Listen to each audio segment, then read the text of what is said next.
Episode की शुरुआत एक फ्लैश फॉरवर्ड से होती है। जमीन पर एक शैटर्ड चश्मा पड़ा होता है, साथ ही भारी सांस की आवाज आ रही होती है। खून बूंद बूंद टपक कर फ्लोर पर गिर रहा होता है और वही खून किसी के वॉलबी शूज पर भी लगता जा रहा होता है। एक आदमी का हाथ लरसता हुआ चश्मा उठाने की कोशिश करता है, फिर धीरे से उठकर लड़खड़ाता हुआ दूर चला जाता है। सीन शिफ्ट होता है। वॉल्ट हैंक को लॉस पोलोज हरमानोज लेकर जा रहा होता है। वॉल्ट को महसूस होता है कि कोई उनका पीछा कर रहा है। वो टायरस होता है। हैंक वॉल्ट की घबराहट को महसूस करता है और मजाक करके मूड हल्का करने की कोशिश करता है। रेस्टोरेंट पहुंचकर वॉल्ट हैंक के कहने पर गस की गाड़ी से जीपीएस ट्रैकर उतार लेता है, लेकिन इस दफा अंदर जाने से इनकार कर देता है। सीन शिफ्ट होता है। श्रेडर हाउस में हैंक ट्रैकर को अपने कंप्यूटर से कनेक्ट करता है।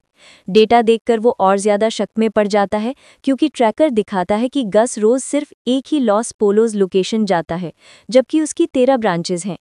हैंक को लगता है कि ये रूट जानबूझकर फिक्स रखा गया है। वॉल्ट घर से निकलकर सीधा टायरस की गाड़ी के पास जाता है और 911 पर कॉल करके रिपोर्ट देता है कि एक सस्पिशियस आदमी माहौल में घूम रहा है। टायरस को मजबूरन वहां से निकलना पड़ता है। सीन शिफ्ट होता है। लॉन्ड्री के बाहर वॉल्ट को जैसी नजर आता है, जिन्होंने अपना कुक ऑलरेडी शुरू कर दिया होता है। वॉल्ट सिगरेट मांगता है और जैसी के पैक में राइसिन देखता है। जैसी कहता है कि वो अभी भी गस को पॉइजन करने का इरादा रखता है, लेकिन वॉल्ट को उसकी बात पर शक होता है। सीन शिफ्ट होता है। शाम को स्काइलर कार वॉश से वॉल्ट को कॉल करती है और बताती है कि बिजनेस इतना अच्छा चल रहा है कि वॉल्ट अपनी सेकंड जॉब छोड़ सकता है। फिर स्काइलर वॉल्ट को एग्जिट प्लान बनाने का मशवरा देती है। वॉल्ट झूठ बोलता है कि वो ऑलरेडी इस पर काम कर रहा है। सीन शिफ्ट होता है।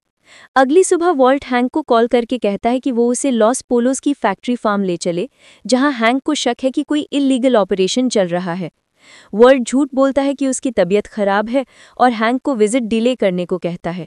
फिर वॉल्ट माइक को कॉल करके वार्निंग देता है कि हैंक फैक्ट्री फार्म चेक करने वाला है। सीन शिफ्ट होता है। फार्म पर माइक, जेसी और बाकी लोग सब एविडेंस जल्दी से हाइड कर देते हैं। जेसी माइक को कहता है कि हैंक को मारने से बहुत बुरा फॉल आउट हो सकता है, क्योंकि वो वॉल्ट का साला भी है और डीईए का ऑफिसर भी। सीन शिफ्ट होता है।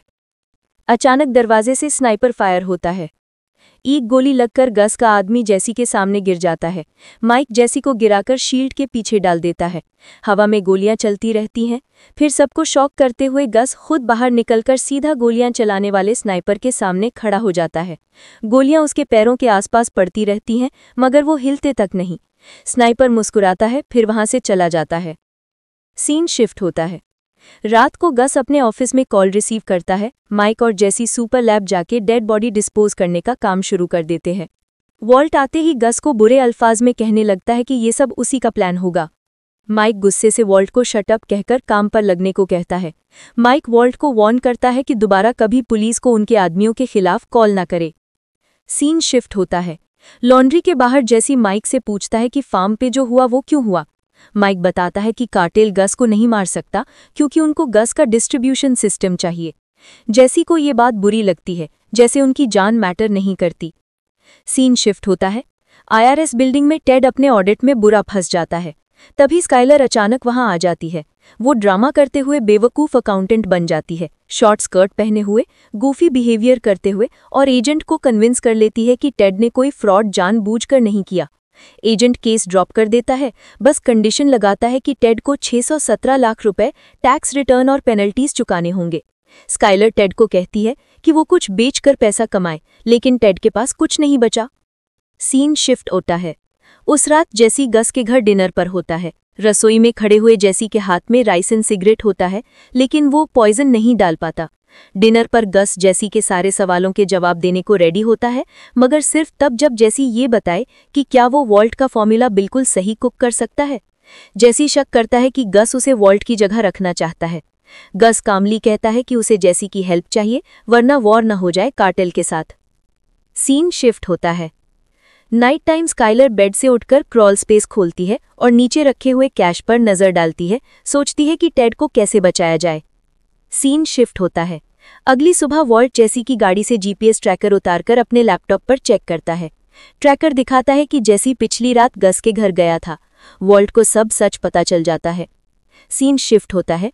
जेसी वॉल्ट को कॉल करके कहता है कि उसे अर्जेंट मिलना है। वॉल्ट जेसी के घर आता है।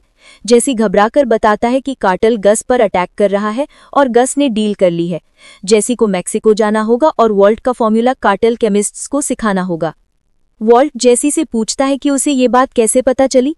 जेसी झूठ बोलता है कि माइट ने बताया। वॉल्ट जेसी से पूछता है कि क्या वो पिछली रात गस के घर नहीं गया था। जेसी इनकार करता है। वो उसे आंखों में देखकर दोबारा जवाब देने को कहता है। सीन शिफ्ट होता है। वॉल्ट जेसी का सिगरेट पैक निकालता है। राइसन अभी तक अंदर होता है।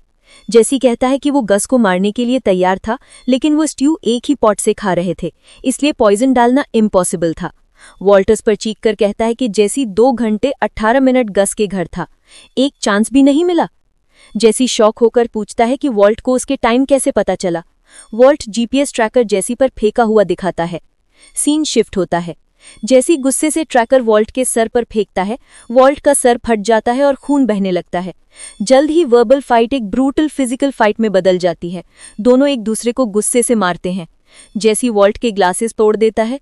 जेसी वॉल्ट को जमीन पर पिन करके उसका चेहरा गुस्सों से लाल कर देता है। आखिर में जेसी उठकर कहता है, चल सकते हो, खुद चलकर निकल जाओ, मेरे घर दोबारा मत आना। वॉल्ट चश्मा टूटे हुए, खून बहते हुए धीरे से उठकर घर से निकल जाता है।